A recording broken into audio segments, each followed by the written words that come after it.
It's the most rare.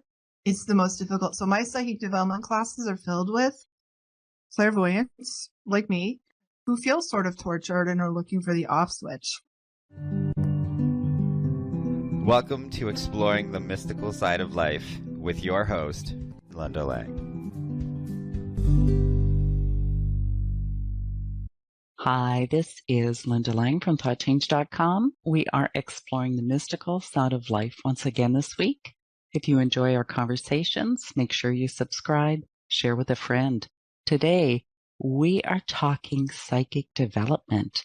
I have psychic trainer Lisa Campion here. Lisa is also a Reiki Master trainer. Welcome, Lisa. Thank you so much, Linda. It's such a pleasure to be here with you today.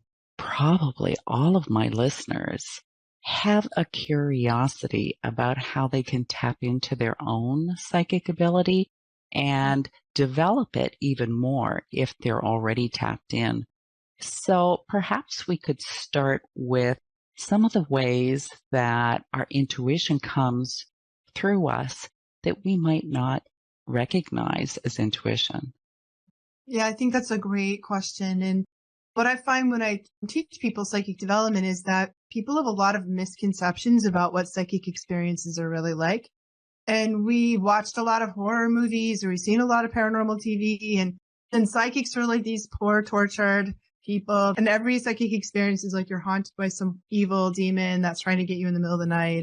Or the psychic like flops on the floor and like twitches and foams at the mouth a little. And that's what, this is kind of what we think.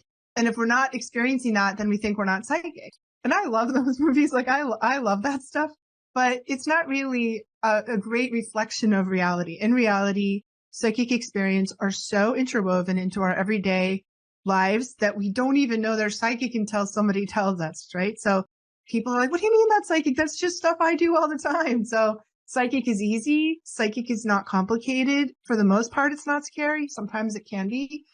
It's really effortless. We have to pay attention. So maybe you've had the experience of the phone rings and it's your mother calling before you pick it up. Or maybe even the phone's going to ring a minute before it does. You're like, the phone's going to ring. It's going to be my mother. Or maybe you have that like feeling when you meet somebody and you shake their hand and you have this instant like or dislike, this first impression. Maybe you feel hunches or nudges about things and you follow them along. Maybe you have dreams that sometimes come true or show you like into a deeper aspect of yourself or the world. Maybe you feel creeped out somewhere that, I don't know, it's like Murphy's Law, put the psychic in the haunted Airbnb. It's like, for the haunted hotel room, it's like a slice of my life. But I think these things are so normal. They're such a normal part of our everyday life that we kind of dismiss them because they're not this dramatic stuff that we're seeing in the movies. I think the big thing is to really understand what it's really like and start paying attention to those hunches, those nudges, those feelings. We go into an argument with our mind. Like our mind is the least psychic thing we have. It's sort of anti-psychic, actually. And it's kind of like it's always telling you, well, that's not important. What, why do you feel that way about that person? Everyone else thinks that person is nice. So we have to learn how to quiet our mind. We need our minds. Like I'm not saying ditch your mind, but if you want to be more psychic, we have to kind of put that a little bit to the side and open ourselves to this other range of more felt things, more known things that are kind of through our body, through our gut, through our heart. And then the world opens in this beautiful way that I think is really useful, actually, too. And sometimes those psychic impressions can be really strong. Sometimes they're so subtle and so fleeting. I think of times, maybe you're going out and you just have this like quick picture that you should grab this and take it, and you pay no mind to it at all because it's like 2 seconds long and you get distracted and then you're out and about. And sure enough, if you only would have brought that thing that you were recommended to take. So it can be that subtle. Absolutely. It is often that subtle. And one of the things that I recommend people do is start what I call the psychic journal and dedicate it to recording your psychic experiences. That little hunch that you got about don't forget your thing, or the dream that you had, or if you pull cards, oracle cards, divination cards, put them in there. That first impression you had, because it's so fleeting. And you can even have a very profound intuitive or psychic experience on Monday, and then by the time it comes through on Wednesday, forgot about it unless you write it. They do have that ephemeral quality to them. And even really strong psychic messages have an ephemeral quality. So when we write it, we capture all that. And I guarantee that you're going to be amazed how psychic you already are. If that's all you ever do, you're going to be super impressed with yourself by how psychic you already are. And how do you learn how to interpret the impressions you're getting? Yeah, it's sort of a skill. So I think one of the other misconceptions people have is that you're born psychic and you're born incredibly psychic, and that's all there is to it. But really, psychic is an ability, like athletic ability or musical ability. You can be born with tons of latent ability, and you still need to work it. You still need to practice and train and study. And I truly believe anyone can reach their potential by studying. So one of the things that we have to learn, a skill we have to learn, is this art of interpreting symbolic information. Because a lot of times our psychic information comes through this right side of the brain, into the intuitive, creative, symbolic side of the brain. And some people are naturally good at living in that part of their brain, like I am. Other people are more into the analytical side of our brain. Obviously, we need both. We need to have access to both sides of the way that we think. I do think learning dream interpretation is a really good way to do that. Studying with tarot cards or oracle cards is really good. My tarot teacher was very old school, and she made me learn the tarot deck without referring to a reference book. So I learned how to interpret. I found actually the process of music interpretation or art interpretation. It's that side of us that is very good at doing this, but we can learn how to do it. And it is an important thing. Dream interpretation is a huge way to open that door because you understand your own symbols, right? A dream dictionary isn't the same, doesn't work for everyone, and your psychic impressions can be that way too. Absolutely. And when I teach people how to do that, I talk about there's sort of these symbol libraries we have. So we have the universal symbol library. This is something that Carl Jung talked about. And if you get a book on dream interpretations or symbol interpretations, it's referencing this universal symbol library for all of humans. We can maybe think that those symbols mean the same thing, but we also have a personal symbol library. And our personal symbol library is sort of this, what does it mean to you? And I like this example of the roller coaster. So let's say you're doing a reading for somebody, or you have a dream and you dream they're on a roller coaster. If you hate roller coasters, which I do, I might say, oh my God, it's going to be so terrible. You're going to be dizzy and nauseous, and it's going to feel out of control, and it's going to be the worst experience of your life. Or if you love roller coasters, you're going to be like, it's the best thing that's ever happened to you. It's going to be amazing, the most fun you've ever had in your life. Instead of having me interpret it, I will say, I saw a roller coaster. What does that mean to you? Because our personal symbol library really trumps the universal symbol library. And my guides talk to me, I love movies.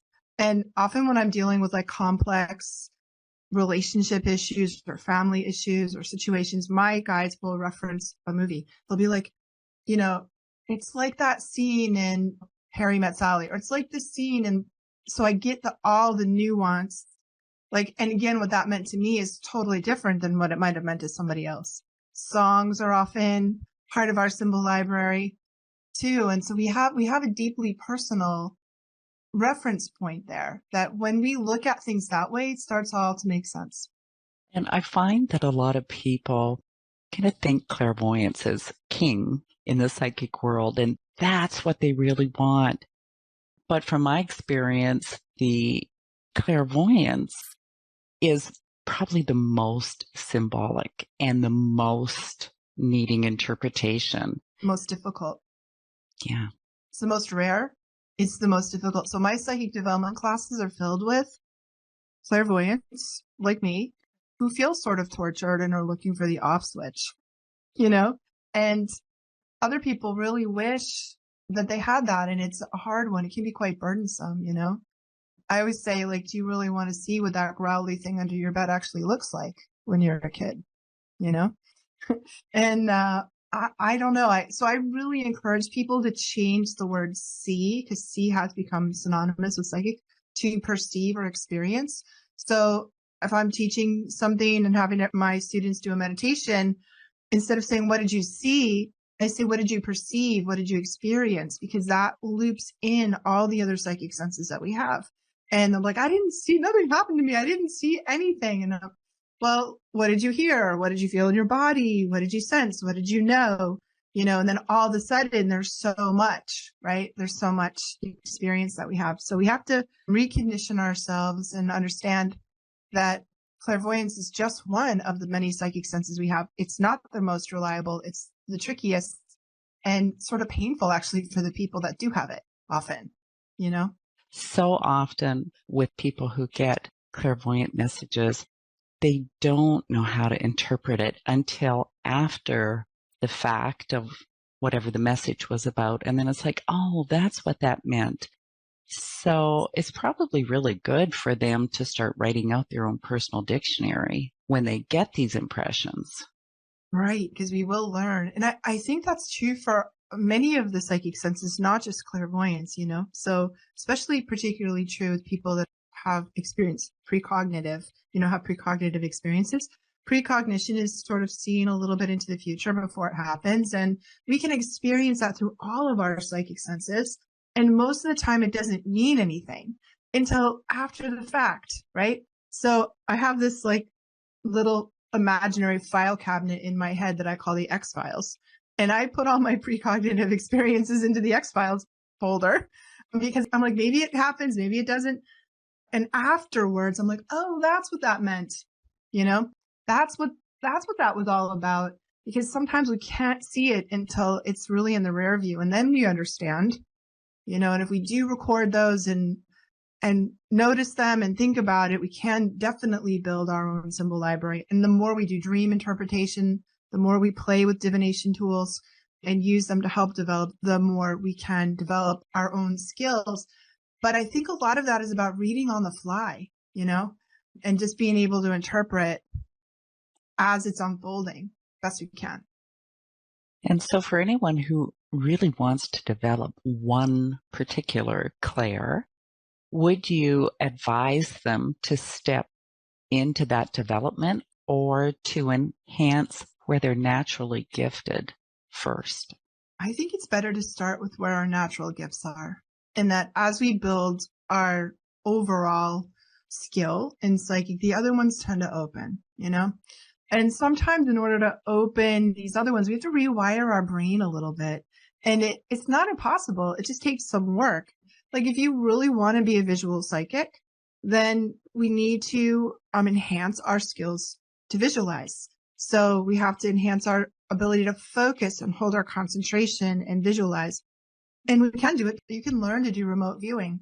The Army started doing this in the intelligence community way back in the day. And they just took people off the street, not psychic at all, no psychic tendencies, ran them to this training, and everyone was able to open their clairvoyance. And it's like, you take an object and you stare at it, and then you close your eyes and you visualize it. And you do that, and then more complex objects. And with time and focus and concentration, anyone's like a muscle. Anyone can build that muscle if you're willing to put the time in to do it. So that's a great exercise to start with. Yeah. Do you have any more tips for people who'd like to develop their psychic ability?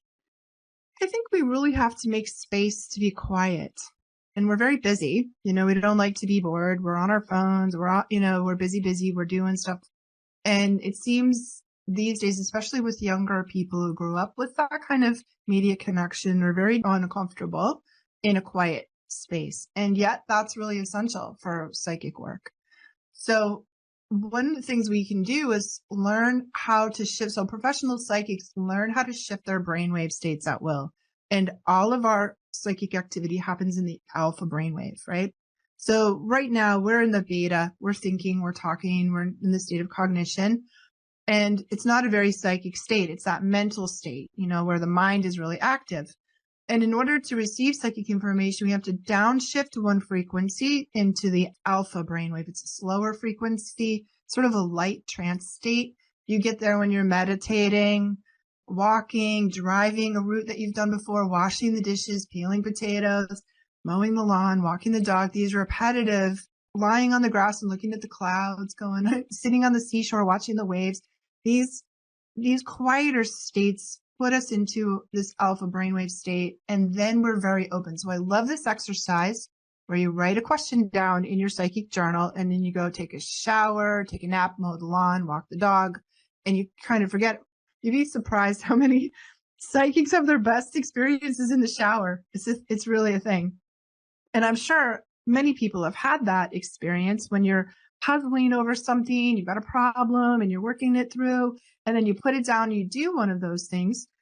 Often our intuition and our creativity will come to us when we stop pushing on it. So if you want to have more psychic, you have to spend more time in this alpha brainwave state. And it can be meditation, but it can be these other activities that get you there. Driving is really good. Driving, yes. But driving somewhere new, not so much. But driving the commute that you always drive, and you know what happens is you go into a little daydream, and like time seems to like not be there anymore. And you're like, how did I get here? What? I'm here already? Those kinds of things. Riding on a train, that sort of rhythmic motion of the train, and just like where you kind of space out and let your mind go blank. These are really great moments to access our psychic abilities. And when we do it with intentionality, we can really, we can sort of hit psychic gold there. And that's why people have psychic experiences while they're falling asleep and while they're waking up, because as we're falling asleep, our brain shifts down into this alpha state, and the same thing when we're waking up. Aside from the busyness, is there anything else that blocks our intuition? I think that the tendency to analyze, to go too quickly into analysis can block. So when we're receiving it in this right side of our brain, and it's getting all juicy and we're feeling our way through it. And if we shunt it over to the analytical side too quickly, we can shut it down. What does that mean? What's happening? And, so we need to learn to relax a little bit and hold off. Analysis can come a little bit later.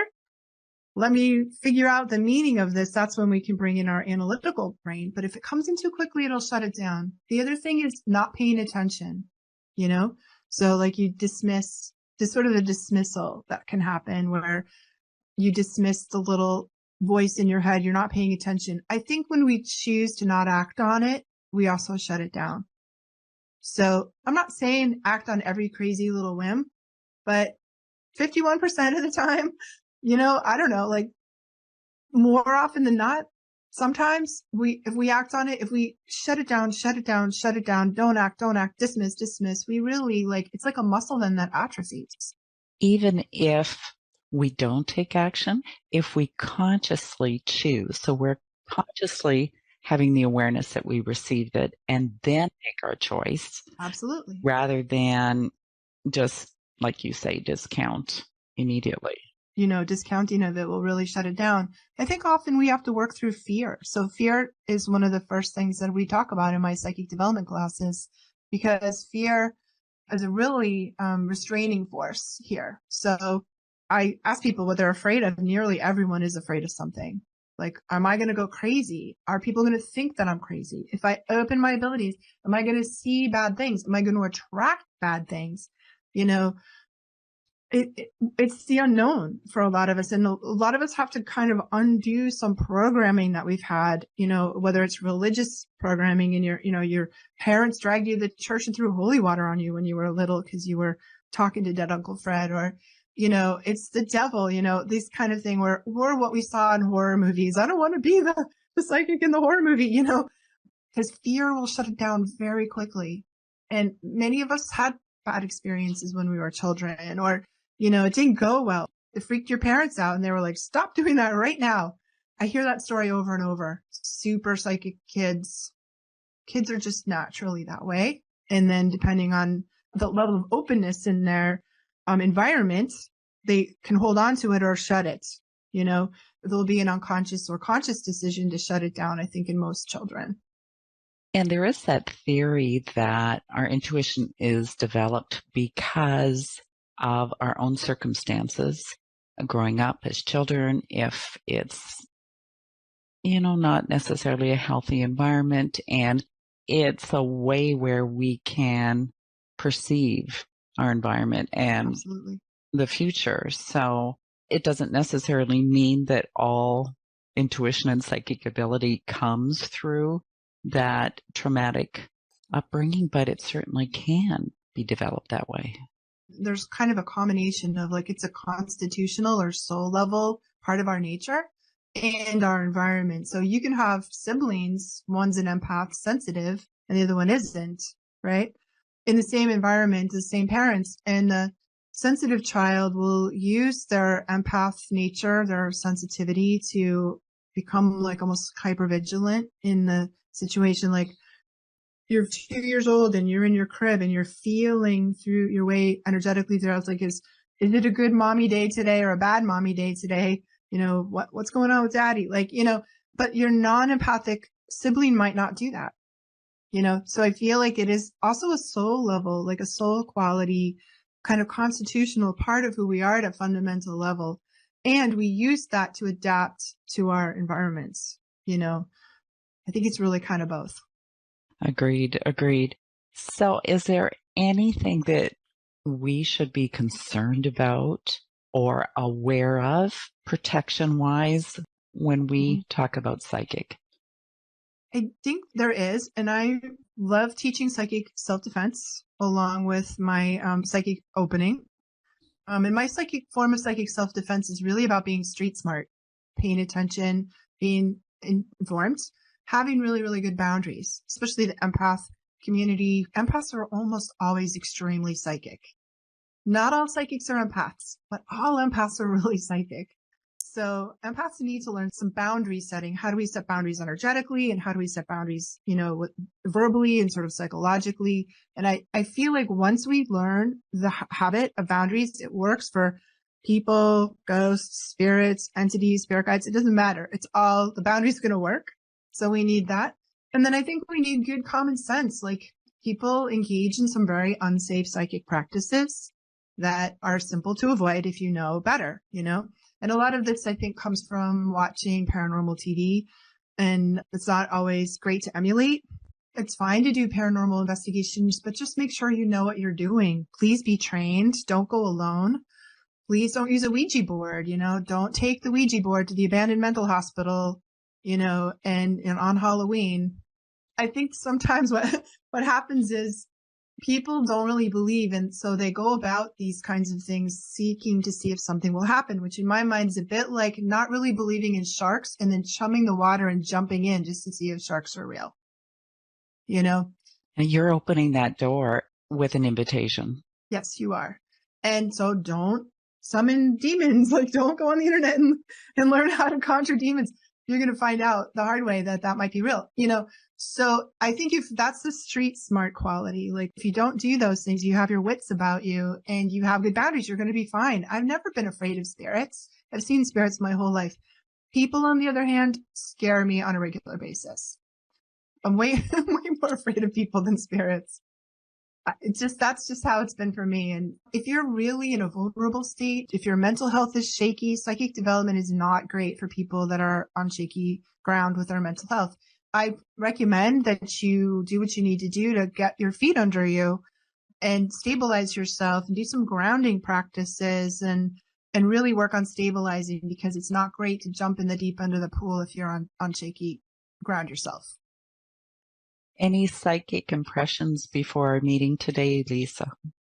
I just had this feeling that we were going to have a strong connection and a beautiful conversation. And, you know, like, I really love your spirit, your wisdom. You have incredible spiritual wisdom. And I love that you're choosing to share your wisdom with the world in this form, this podcast, and all the other things that you're doing in your life. So thank you for being a wisdom holder and for including me in your sphere that way.